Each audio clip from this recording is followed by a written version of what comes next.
আসসালামু আলাইকুম। আমার প্রিয় আপু ভাই বোনেরা সবাই কেমন আছেন? যে যেখান থেকে আমার ভিডিওটি দেখছেন সবাইকে জানাই অসংখ্য অসংখ্য ধন্যবাদ। আজকে আমি আমার প্রিয় ভাই বোনেদের সাথে একটা ঘটনা শেয়ার করব। এটা হচ্ছে সাহাবীদের সময়ে একজন মুসলমানের কবরের ভয়ঙ্কর সাপের একটা ঘটনা। আশা করি সবার ভালো লাগবে। তো ঠিক আছে, শুরু করি। তখন ছিল হযরত সাহাবায়ে কেরামের যুগ। প্রিয় নবী সাল্লাল্লাহু আলাইহি ওয়াসাল্লাম দুনিয়া থেকে বিদায় নিয়েছেন বেশ আগেই। সেই সাথে পরজগতে পাড়ি জমিয়েছে অনেক সাহাবীও। তথাপি এখনো আব্দুল্লাহ ইবনে আব্বাস রাদিয়াল্লাহু তাআলা সহ প্রচুর সংখ্যক সাহাবী বেঁচে আছেন। একদিন এক ব্যক্তি ইন্তেকাল করেন। যথারীতি তাকে কাফন পরানো হলো, জানাজা দেয়া হলো। তারপর দাফনের জন্য তার শবদেহ নেয়া হলো কবরস্থানে। তখনই তাকে কবরে রাখা হবে। প্রায় ঘণ্টাখানেক পূর্বে কবর খনন করা শেষ হয়েছে। খনন শেষে খননকারীরা জানাজায় শরীক হওয়ার জন্য চলে গিয়েছিল। লাশ দাফনের জন্য সবাই এখন কবরস্থানে উপস্থিত। ইতিমধ্যেই বিরাট আকৃতির এক বিষাদর সাপ কবরে চলে এসেছে। ভয়ঙ্কর রূপ ধারণ করেছে, গোটা কবর জুড়ে বসে আছে সে।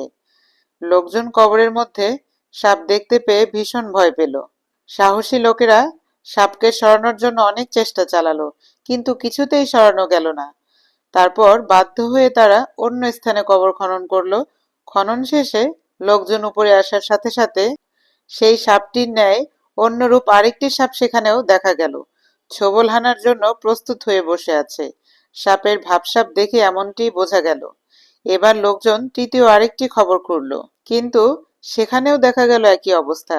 পূর্বের ন্যায় আরেকটি সাপ ফনা তুলে বসে আছে। পরপর তিনটি কবরে একই অবস্থা প্রত্যক্ষ করে উপস্থিত লোকজন ভয়ে আতঙ্কগ্রস্ত হয়ে পড়ল। লাশ এখন কি করা যায়, এ নিয়ে তারা চিন্তিত হলো। ভয় ও শঙ্কার সুস্পষ্ট ছাপ ফুটে উঠল সকলের চেহারায়। শেষ পর্যন্ত তারা দৌড়ে গেল হযরত আব্দুল্লাহ ইবনে আব্বাস রাদিয়াল্লাহু আনহু তাআলার কাছে। সবকিছু খুলে বলল, পুরো ঘটনা। সবকিছু শুনে হযরত আব্দুল্লাহ ইবনে আব্বাস রাদিয়াল্লাহু বললেন, এই সাপ হলো তার কৃতকর্মের বাস্তব রূপ। আল্লাহর কসম, তোমরা জমিনে যেখানে কবর খনন করো না কেন, এই সাপ সেই কবরেই থাকবে। অবশেষে উপায়ান্তর না দেখে লোকেরা তাকে খননকৃত তিনটি কবরের একটিতে সমাধিস্থ করল। তারা লাশ রাখতে বাধ্য হলো সেই ভয়ঙ্কর সাপের উপরেই। পরবর্তীতে মৃত ব্যক্তির বিবিকে এই ঘটনা শোনানো হলে সে বলল, আমার স্বামী গমের ব্যবসা করতেন। প্রায় তাকে দেখতাম অধিক লাভের জন্য গমের সাথে যব মিশিয়ে তিনি তা বাজারে বিক্রি করতেন। আমার মনে হয় তার এই অপকর্মের মৃত্যুর পর সাপ হয়ে তার সামনে আত্মপ্রকাশ করেছে। প্রিয় ভাই বোনেরা, জীবিকা নির্বাহের জন্য আমরা বিভিন্ন পেশা অবলম্বন করে থাকি। কেউ ব্যবসা করি, কেউ চাকরি করি, কেউ শিক্ষকতা করি, আবার কেউ বা অন্য কোনো পেশা অবলম্বন করি। এক্ষেত্রে আমাদের ভালোভাবে স্মরণ রাখা দরকার যে প্রত্যেক মুসলমানের নিজ নিজ পেশা সংক্রান্ত মাসালা মাসায়েল জানা দরকার। অন্যথায় যে কোনো ভুল ত্রুটি হলে এর দায় দায়িত্ব আমাদেরকেই বহন করতে হবে। সম্মুখীন হতে হবে কঠিন থেকে কঠিনতর শাস্তির।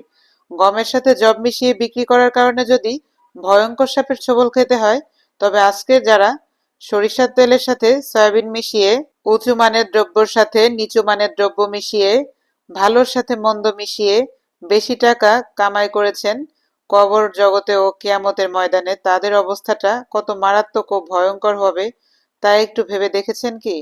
মনে রাখবেন, আজ আপনি মানুষকে ফাঁকি দিয়ে যাই করছেন না কেন, একদিন কিন্তু এর প্রায়শ্চিত্ত আপনাকে করতেই হবে। জবাবদিহি করতে হবে প্রতিটা কাজের। অনেকেই বলে থাকেন, হুজুর, বর্তমান জামানায় মিথ্যা না বলে ব্যবসা টিকে থাকা সম্ভব নয়। লাভ হবে দূরের কথা, কিছুদিন পর পুঁজি খুঁজেও পাওয়া যাবে না। এর জবাবে আমরা বলবো, এটা একটা ভুল কথা। কারণ আপনি যখন সততার সাথে ব্যবসা করবেন, তখন বাহ্যিক দৃষ্টিতে কম লাভ হলেও মূলত এর মধ্যেই বরকত হবে। এর দ্বারা আপনার যাবতীয় প্রয়োজন সুন্দর করে পুরা হবে।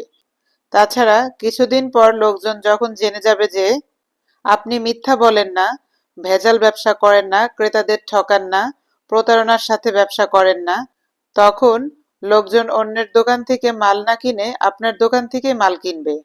এতে আপনার কেনাবেচার পরিমাণও বাড়তে থাকবে এবং লাভের পরিমাণও বেশি হবে। মোট কথা, সততা ও সত্যবাদিতার কারণে আল্লাহ তাআলাই এর মধ্যে বরকত দিবেন। এই ব্যবসাকে তিনি আপন দয়ায় টিকিয়ে রাখবেন ইনশাল্লাহ। সুতরাং তার কথা মতো ব্যবসা করলে তাতে শেষ পর্যন্ত লাভবান হওয়া যাবে, এ কথা নিশ্চিত করে বলা যায়। হে আল্লাহ, তুমি আমাদের বোঝার তৌফিক দাও। এই ঘটনা থেকে আমরা অনেক কিছুই জানতে পারলাম। আমার প্রিয় ভাই বোনেরা, আপনাদের কাছে কেমন লেগেছে ঘটনাটা অবশ্যই জানাতে ভুলবেন না। সবাই ভালো থাকবেন, সুস্থ থাকবেন। আজ এই পর্যন্তই। আল্লাহ হাফেজ।